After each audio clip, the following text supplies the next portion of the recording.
Boxing. Beats and rhymes. No one can do it better.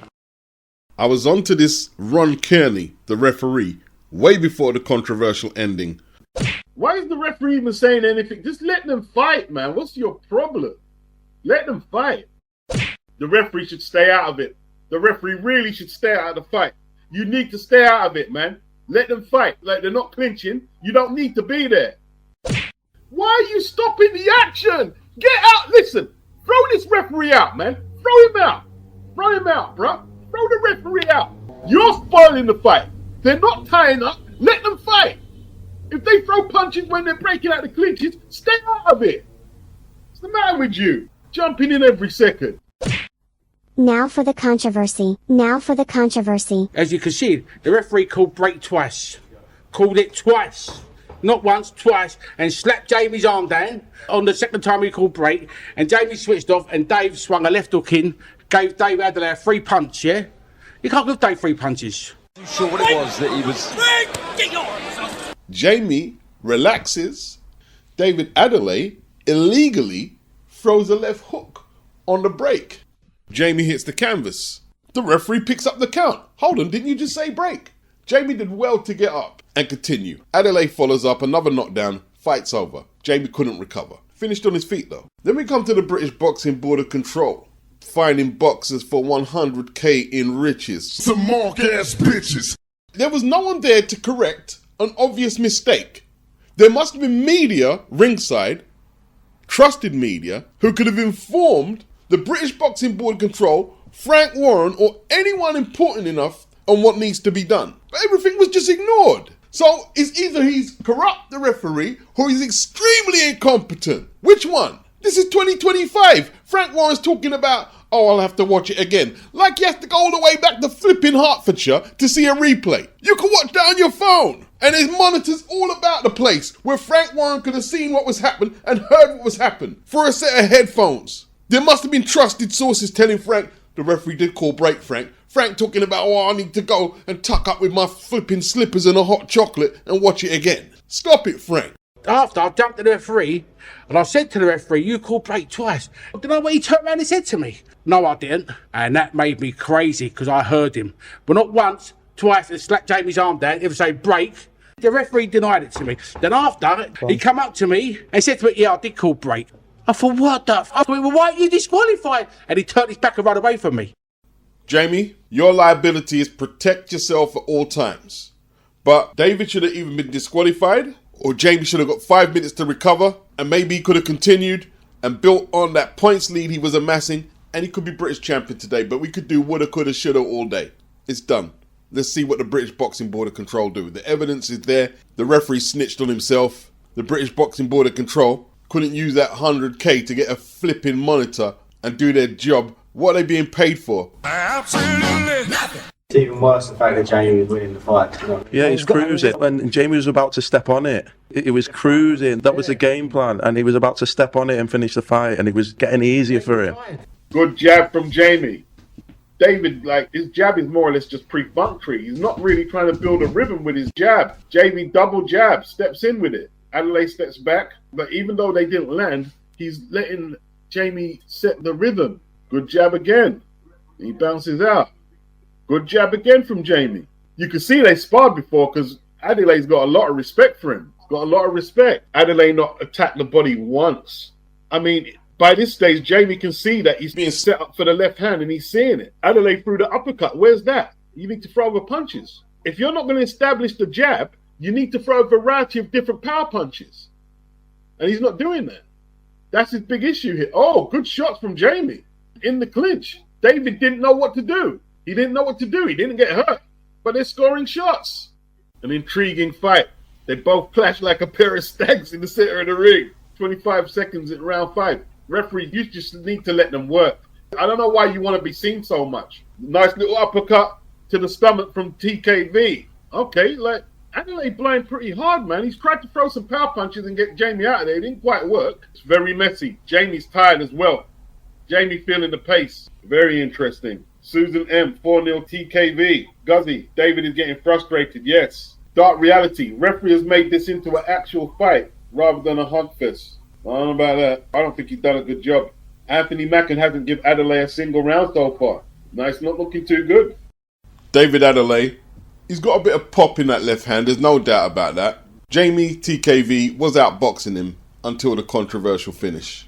It wasn't pretty from JEAMIE. He wasn't Lennox Lewis, JEAMIE.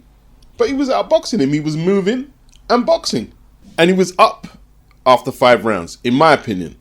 I don't know what the official scorecards were, but in my opinion, and in my hangout, most people had him up on the scorecards. Boxing. Beats and rhymes. No one can do it better. Now, if Joe could just keep his head offline from that right hand, all you got to do is just step to the right a little, Joe. Just time it. Step to the right. When Joe was moving to his own right hand side, he was riding a lot of those right hands. That like that. See, he moved his head. Talk to me about the practice for the head movement, because I don't want to see you defending any more shots with your face, Joe, because you give us heart attacks at home. If you train in boxing, you know, like you do your pads, you do the drills and stuff, and it takes a long time. That's why you train for years and years. You do the sparring and everything. But when there's someone who's super fast or like super accurate and has great timing, then it's very hard to move your head.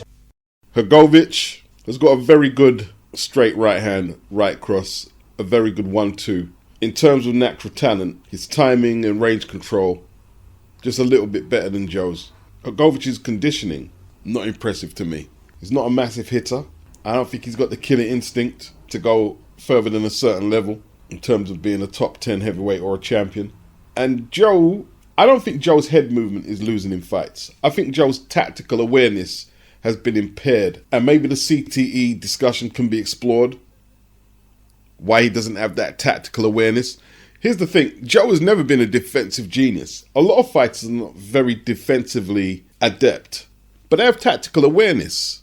Joe was getting hit against Daniel Dubois. He still had that badly telegraphed right hand against Daniel Dubois. The difference between now and then is the choices he makes in the ring and the decisions he's making in the ring. Like, for instance, he kept that jab going from the first round until the stoppage. He kept jabbing him.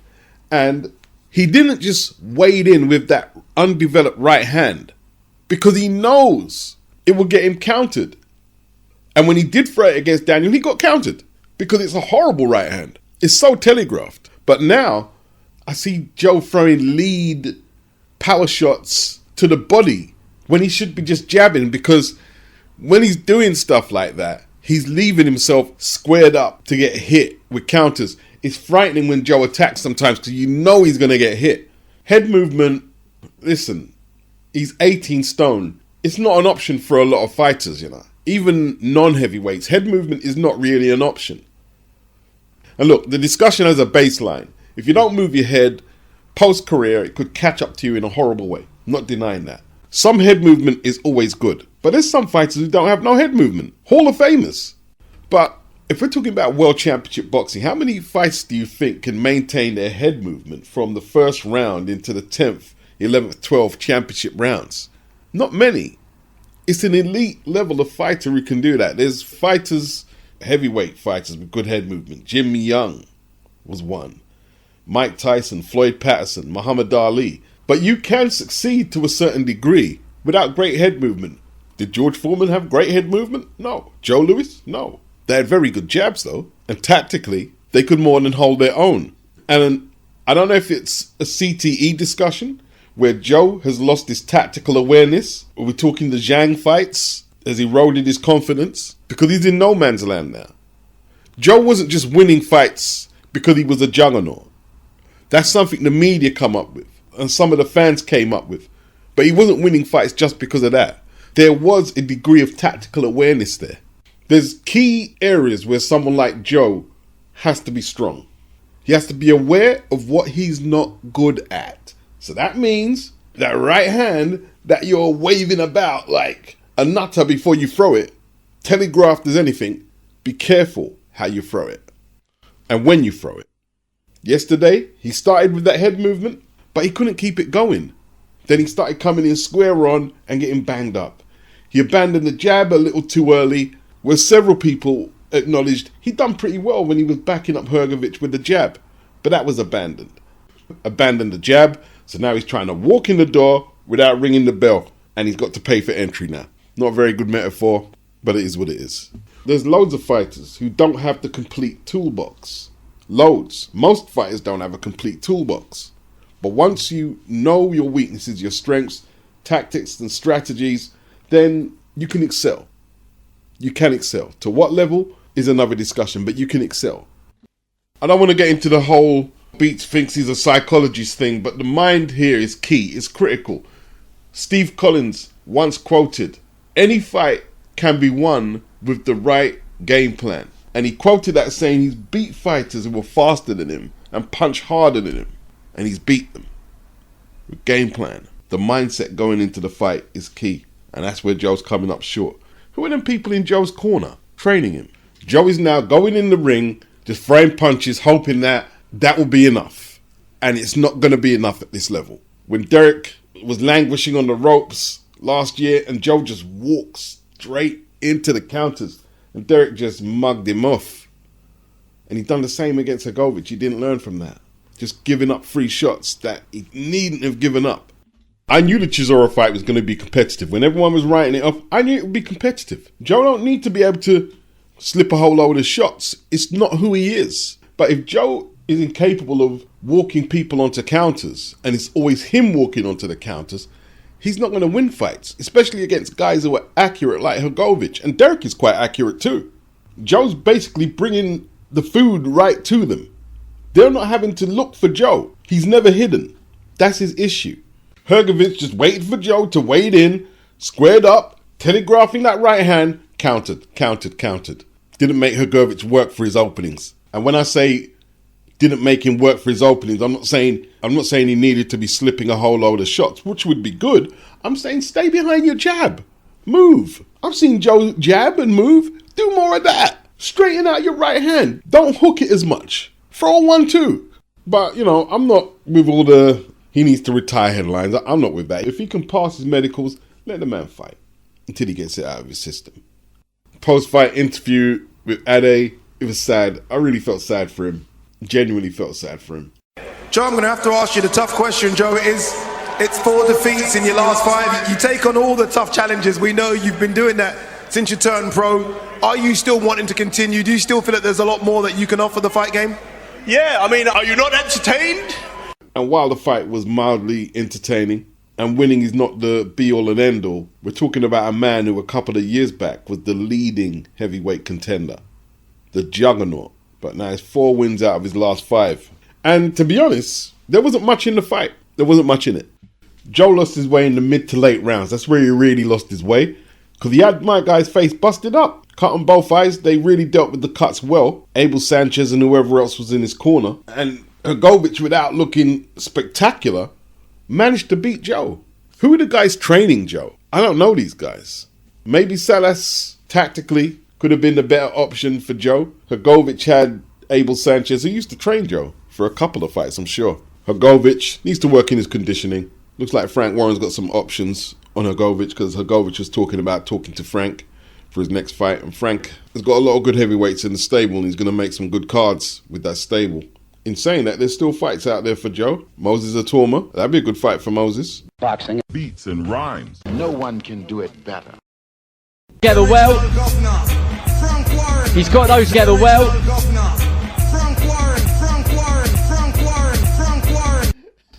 I tell you what, yeah. In the prelims, I think after Royston Barney Smith won, they dropped these dub plates. Frank Warren's got a dub plate. DAZN have got a dub plate. Eddie, you got a dub plate?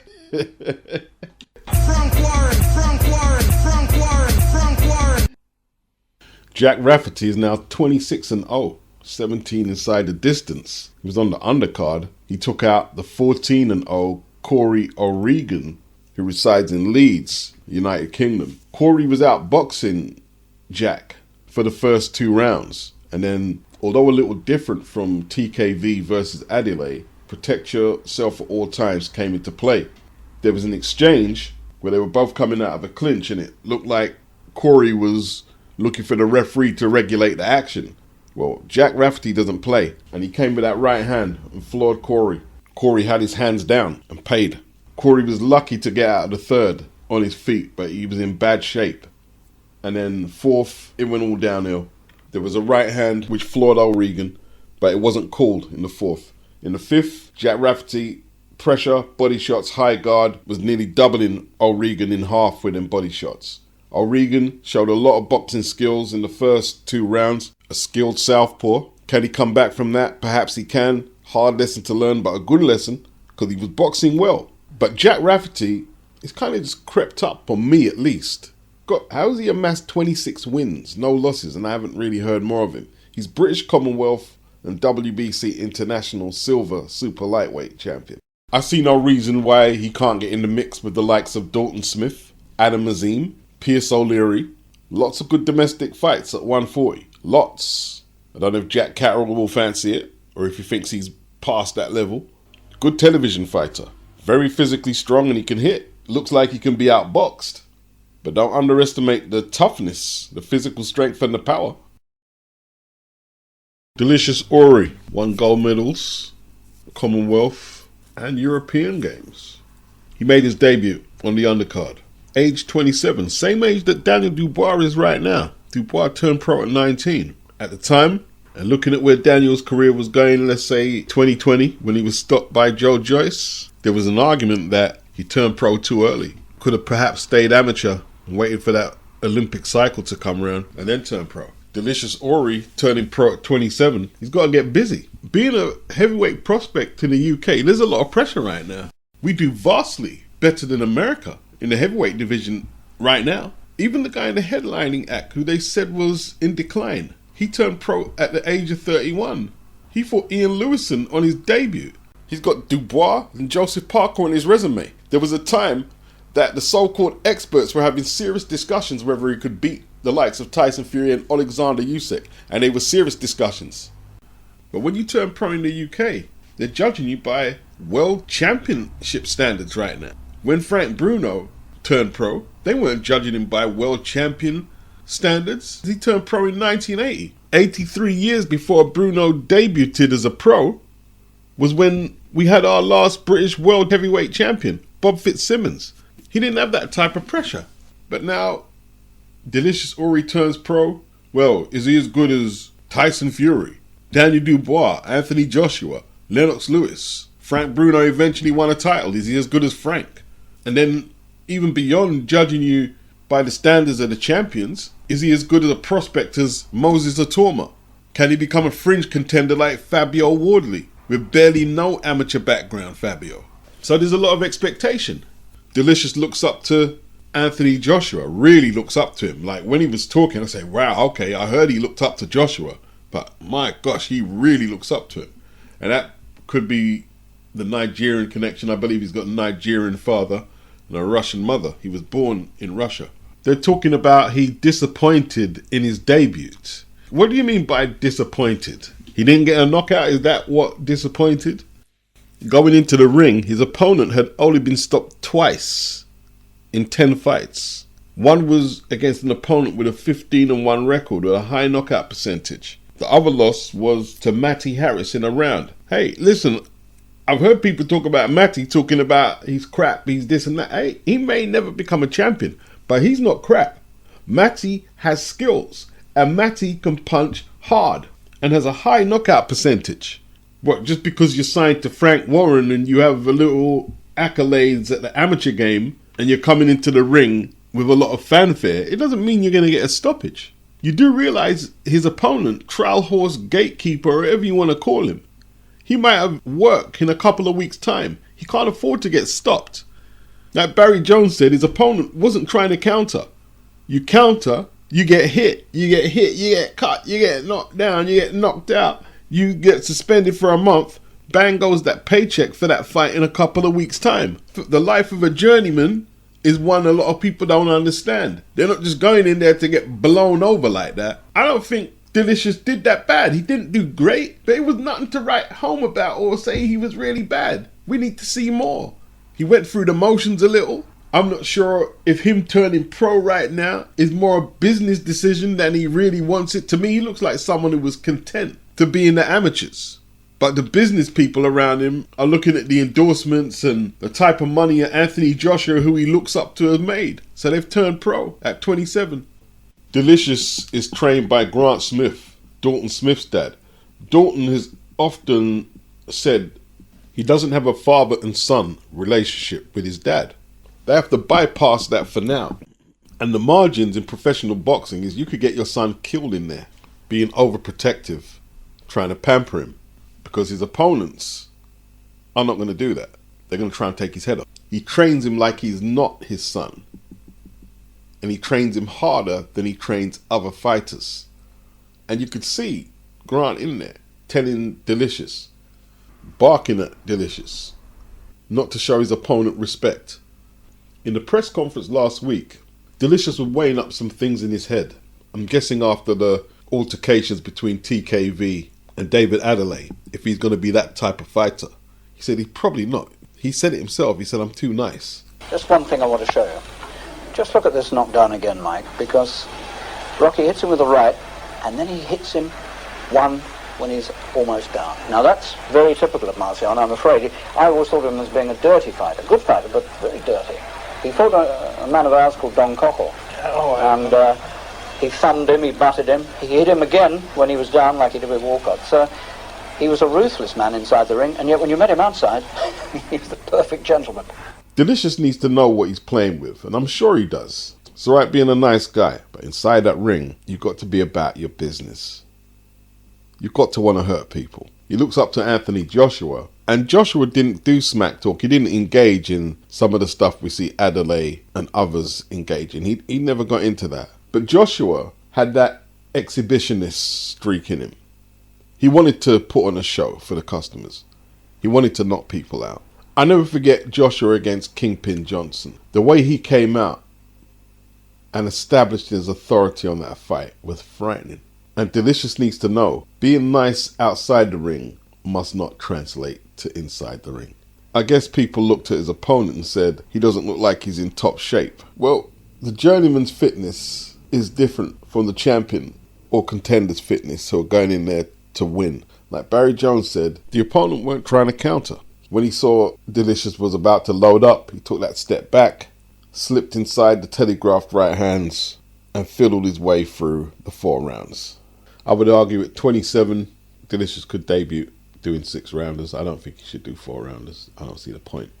But yeah, the pressure is there. I mean, Daniel Dubois, IBF champion, was in attendance. Fabio Wardley was there. Dillian, Jarrell Miller. His card has been publicised in the UK. Frank Warren's debut on DAZN. Delicious, to me, looked grateful to get through the 4 rounds.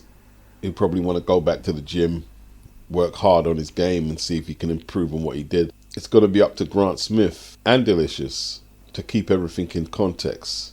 Do not be trying to radically overhaul his style after one fight because the media said he disappointed and a few fans said it. Do not do that.